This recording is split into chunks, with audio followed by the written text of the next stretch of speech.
So let's transition and talk about the consequences of failed leadership. And so I thought, well, should I do this on my builder's call? And I thought, you know what? You all are leaders. You know, I don't know if you ever heard that concept of 360-degree leader. Either you're following a leader or you are a leader. Okay, and if there's anything that you need to do is lead yourself, right? You need to be the best leader of yourself to lead yourself moving forward, right? And that just really comes down to disciplining yourself based on a focused objective, right? So you got to lead yourself to do all the right things, right, without anyone looking, right? Because that's really self-leadership, is doing stuff even though no one's looking. You're doing it because it's the right thing to do. It's the thing you have to do to achieve an objective in mind. And then you find that when you lose focus, that's when bad leadership happens, right? When you look at leadership in our history, when the great leaders got lost their focus on the main objective of what they need to accomplish, then it just everything went bad, went south, right?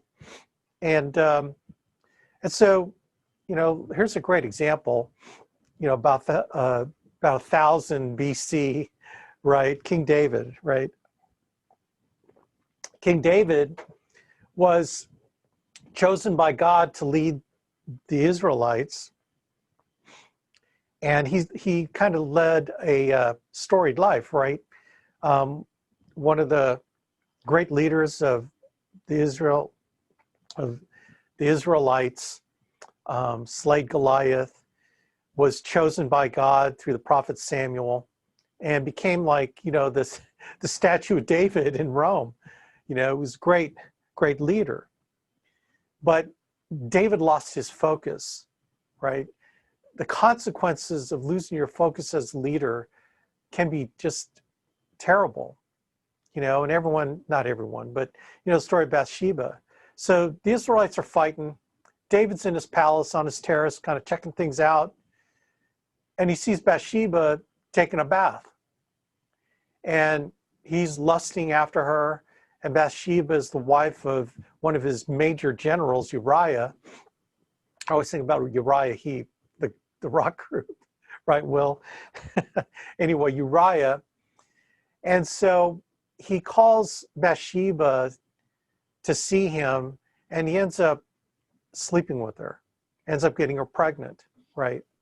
You know, the great leader, David, you know, the leader of the Israelites, going to conquer, and he goes and loses his focus and sleeps with another man's wife, gets her pregnant. So not only does he do that, he's thinking, how do I hide my sin? So he calls Uriah from the front lines to come back. And he thought, surely my general will come home and sleep with his wife, and then my sin's covered, because they could say that that's his child. Well, Uriah, being the noble general, he comes back, but he feels guilty. How can I have pleasure with my wife when my men are fighting this battle? So he chooses not to even go into his house. He stays in the servant quarters because he wants to discipline himself not to have pleasure with his wife, because he feels like he should be leading his army, right? And so David's going, man, this plan ain't working out, okay? So he says, you know, I'm going to throw a banquet. I'm going to try to get him drunk. And I know, man, I'll get him nice and drunk. He's going to want to go home, sleep with his wife, and then my sin's covered and, you know, it's hidden. Well, that didn't work, because he's all drunk, and still the same thing. I cannot, you know, receive pleasure with my wife while my men are fighting. So he continues to sleep in the servants' quarters, and so David's panicking now. He's going, man, what do I do? What do I do? So what he does, he goes, you know, I'm going to send you, Uriah, out on the front lines again, because my army needs help. You need to lead my army into battle. And then along the way, he has his messenger tell the rest of the generals, hey, when you rise up in the front, I want you guys to fall back so that he's like, the tip of the spear of the attack so that he'll be slain. And sure enough, that's what happened. So Uriah is slain in battle. And then David takes Bathsheba as his wife. And now David's plan ultimately in his mind worked. I got what I wanted. I covered my sin. No one's going to know the difference, except, right, Scott Mills? He's my Bible guy. Until Nathan the prophet comes to David. And David's like, Bathsheba has the baby, right? Bathsheba has the baby. All's good. Okay. Nathan the prophet, God sends Nathan to David. And Nathan's smart, man. He's smart. He goes, oh, great King David, I want to get your advice here. We have this rich landowner who owns wineries and farms and cattle, and he's very wealthy. And then you've got this poor man that only has a ewe lamb, right? A ewe lamb that he cares for and loves, right? And what the rich man did is he wanted to have a feast with his buddies. So what he did is we took the poor man's ewe lamb and slaughtered it and fed it to his buddies at his party. Oh, great King David, what should we do here with this? And King David stands up and angered because he was a shepherd, right? He remembers his shepherd days, and he's trying to defend the shepherd here. And he stands up and said, as long as I live, that man should die. That wealthy man should die. And Nathan says, hey, bro, that man is you. That man is you. So David repented, right? His slip in leadership occurred, but he repented and was sorry for his sin. However, there are still consequences to be paid. There's still consequence to be paid for his sin, because not only did he commit adultery, he committed murder. He was a party to murder, in essence, right? And so what were the consequences? This is in Chronicles and Samuel. What were the consequences to David based on his sin? Well, the first one, these are in order, but he says, I will take your wives while you live to see it. In other words, the consequence was creating disharmony in his family, right? The second one is, David may not build a house for my name, for he is a man of war and has shed blood. So the worship of God would suffer. So disharmony in family, the worship of God would suffer. Then he said, the sword shall not depart from your house. He will always have violence during his reign, right? Conflict. And then the fourth one is, the child is born to you shall die. The children shall suffer. And not only did that child die from Bathsheba, he had 4 sons that eventually died, untimely deaths, until he had Solomon. And Solomon, was the wisest king. Solomon had his own issues. We can go into those issues too, but we're just going to, So think about the consequences of failed leadership. Now when you look at our society and you look at the consequences of failed leadership from our leaders in our society, many different ways, okay? And trust me, I'm getting to a point. There's a point for you, the life insurance agent here, okay? So just hang in there with me, because I'm trying to draw this analogy, right? So when you look at the consequences of failed leadership in our society with what, as an example that David had, when you look at all the ills in our society, there's statistics like crazy, like the worship of God will suffer, right? And we see less clergy becoming pastors and ministers, in many denominations out there, less people serving, more challenges to pastors. If you look at the survey of pastors and all they got to deal with, man, it's insane. The worship of God would suffer. Where do we, like, why? Well, you look at the sexual revolution in the 70s, you know, abortion has skyrocketed. You know, this is the children will suffer, disharmony in the family.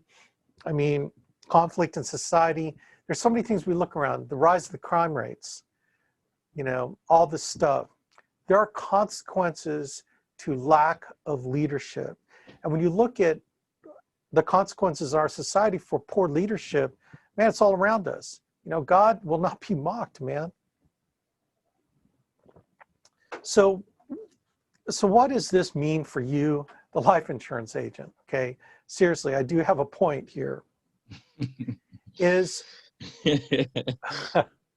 What is your lack of leadership in your life when you don't do what you're supposed to do to ensure that that you're focused and on track? And I know for myself, when I lose focus, oh my gosh, the consequences are huge. They're huge for me, right? The consequences are huge when I lose focus. Think about yourselves. What happens when you lose focus? When you decide to, you know, you forget why you're doing this, right? You forget why you're in this business. You forget what is the most important thing of why I'm doing this. And when that no longer becomes your focus and it just starts fading away, then whatever you're doing is okay, right? But when you're focused, laser focused on what you want to achieve, then you can exercise the proper judgment of what's right and what's wrong in what you're doing, right? Like when you can judge everything by what you want to accomplish in your life, then everything else, it becomes very clear what you ought to do.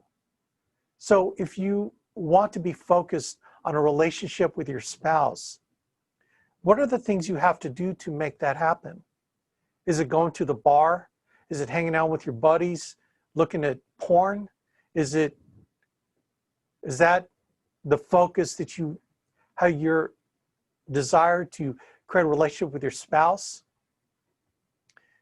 Right? Everything is informed by of what you're focused on, what you want to accomplish, right? Your relationship with God.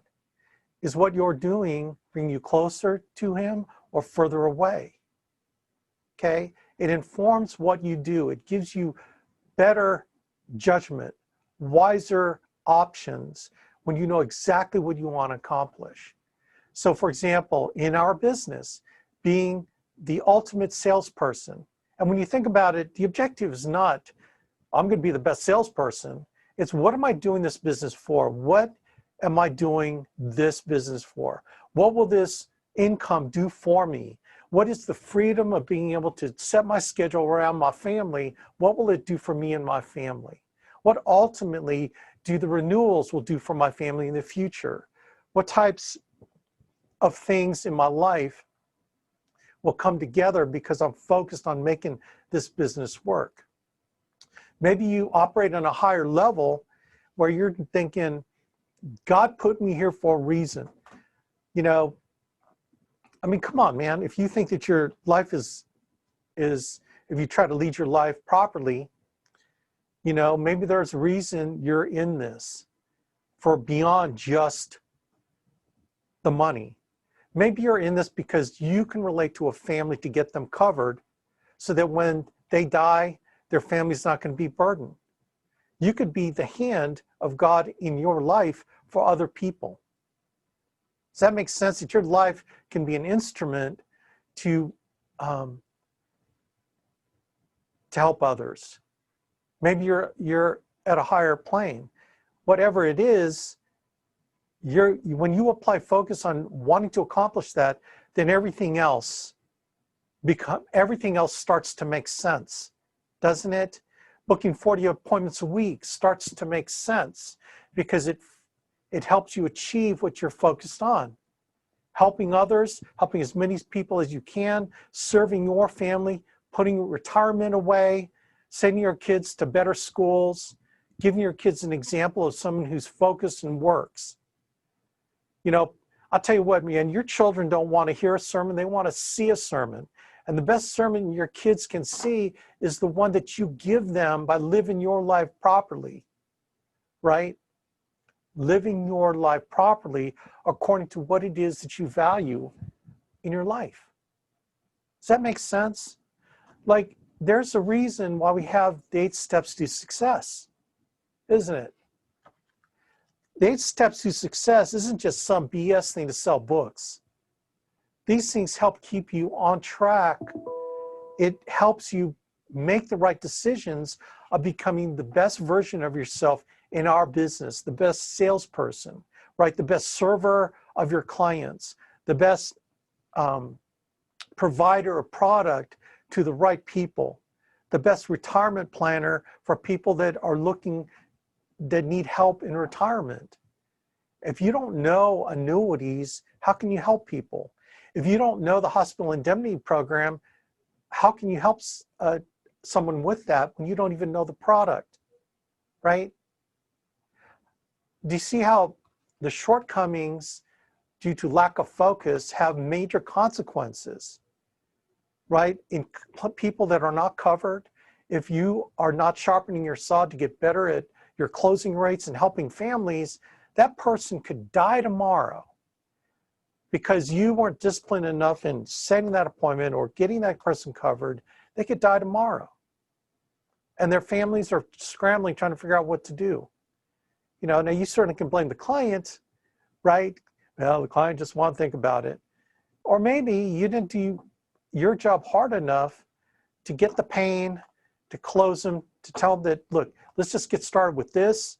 And then once it gets approved, then we can go back and see if you want to increase the coverage. Do you know why you're here? Do you know what you want to accomplish? Again, loss of focus creates bad leadership, self-leadership, lack of focus. I mean, look at our society. Poor leadership in our society, you can look at it. The Vietnam War is a great example. Lack of leadership in the Vietnam War. I mean, I can go military history, man. So why do you think that we do personal use? Personal use, meaning you need to buy a policy on yourself. Why? Because it gives you integrity. The integrity of selling other people our policies because you believe enough in life insurance. I cannot tell you the terrible stories out there of agents that have died that didn't have life insurance for their families. What a sin, in my humble but accurate opinion, right? So I think, man, this is one of the first things I did was I bought my own policy. What's the second one? Work. Man, it's biblical. If you don't work, you don't eat, okay? If you don't work, you don't eat. Are you working? Are you taking your time, right, money, investment, and emotion in doing the work, doing the do, getting on the phone, dialing the phone, doing the work to produce for your families? Number 3, are you listening? Right, when you're, that's what I love about Dave reaching out to Karen. It made an immediate impact because he respects Karen's experience, and Karen told him, this is what you need to do, and he's implementing it. It's making a big difference, okay? He's willing to listen. Are you listening? Are you actively listening? Or when you're on the conference calls, when you're on the TWC, when you're on our sales call, are you listening, or you just have it on and you're not taking notes, or you're not really listening? You're doing 10 other things, but you're not focused. Again, focus. Are you listening? Are you reading? Man, you've got to be in a book. I don't know how you can build this business without being in a book. In fact, you ought to read 2 people skill books for every 1 technical book, my opinion, because we all need to work on our people skills. So are you reading a book now? Because reading is the most active way of learning because it involves many senses. So are you reading? What book are you reading? Number 5, are you attending all meetings? Look, you got to sharpen the saw. If you're going to be the most effective servant of your clients, you got to be knowledgeable. You got to learn the product.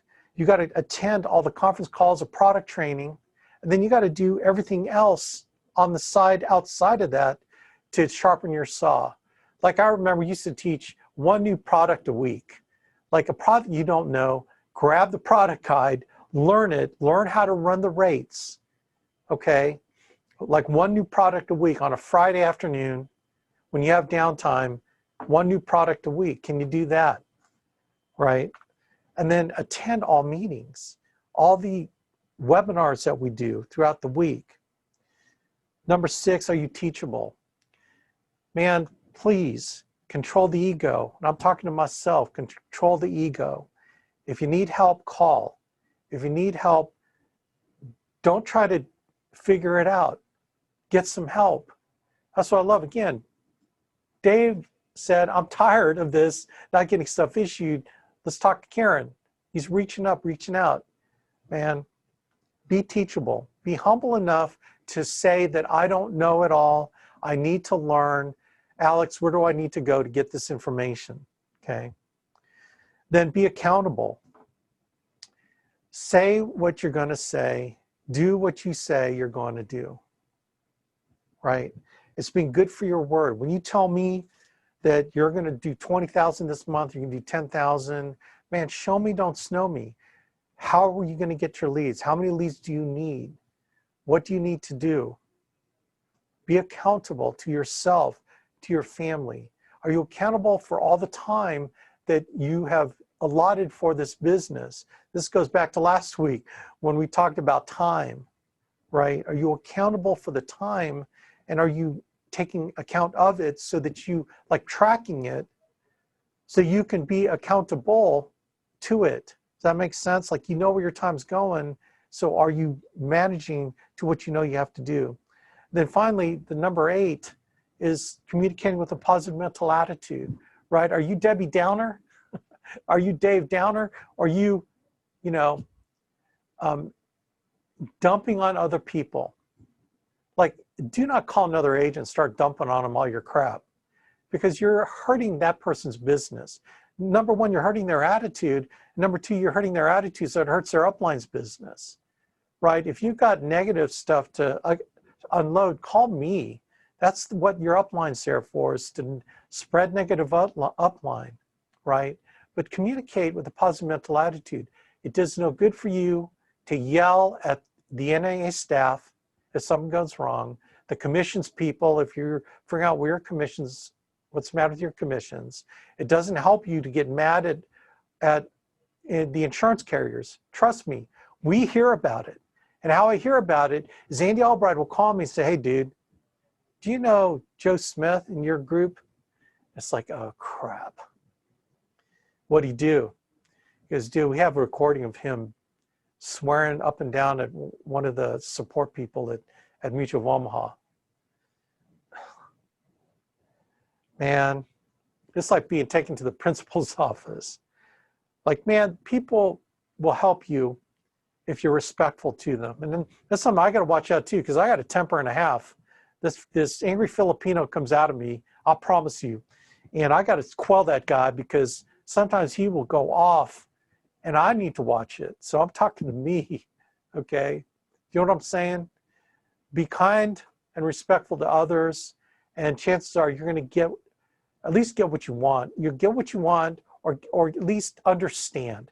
You'll be more empathetic, right? Because, man, how do you react when someone's yelling at you to get something done? Probably not very good, okay?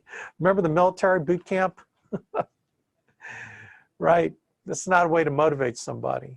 Just always be kind, and it's amazing what kindness will be rendered on you as well. It always comes back. Like, I just had a call. I FedExed a package to Brandy Ocean, and I got a call from FedEx. And normally sometimes I don't pick up my calls because it could be spam, but I picked this one up. Hey, Alex, this is whatever her name was in Sarasota, Florida, FedEx. Hey, you put down the wrong zip code. So it came here to Sarasota. I just need your permission to send this to Englewood. And I said, oh, thank you so much. She goes, no problem. I mean, look what happens If you're kind to others, people be kind to you. It always comes back. And so a lot of times it's not directly related to the other thing that happened. It's totally unrelated, but it's related because God's in charge. He sees your kindness to another one of his children, and he says, you know what? I'm going to show you a kindness from someone else. It's just how it works, man. It always works like that. Does that make sense? So don't be a David. Man, Solomon has his issues too. I mean, infidelity. You know, the wisest man in the world, I don't know what it is. Again, stay focused. Exercise discipline. Don't let the flesh rule you. And there's so many examples of that. But here in our business, don't let your flesh rule you either. Because the stuff that we do isn't the easiest. It isn't sometimes the funnest things to do, right? But it's stuff that we have to do because it's the right thing to do for our client, right? Like going out to get a signature, okay? Driving an hour to get a wet signature. You got to do it. You can't forge it. Even if it's an initial, you cannot let that stuff slip, gang, because you will be found out. Just like David's sin was found out. What is in the unseen will be in the seen. And that is the ultimate example of leadership is, are you doing things when no one's looking? Are you doing things when no one's looking? That's the ultimate in self-leadership, right? Because you're doing it because it's the right thing to do. You're doing it because you're focused on your family and what you need to do to provide for them. Focus. When David was focused, he killed Goliath. When David was unfocused, he committed adultery and partied to murder. And then there are consequences, and they could be long-lasting consequences. I know that the Lord forgives, but there are consequences to your sin. Likewise, there are consequences in our business for not doing the right thing when you should be doing it, and according to what you're called to do, what you need to accomplish. Does that make sense, gang? So anyway, I hope that made sense. In more ways than one. I hope it made sense in your business. I hope it made sense in your personal life, you know, to get our collective act together. How does God bless us when we're not living a true life according to what he wants us to do, and we let sin get in the way, selfishness, right? Selfishness and sinfulness get in the way. He can't bless us, gang, unless we get our act together. Best way to get your act together is know what you want to accomplish in your life and going for it, right? And he will bless you if it's a righteous cause. You know what I'm saying? So anyway, gang, I'm done.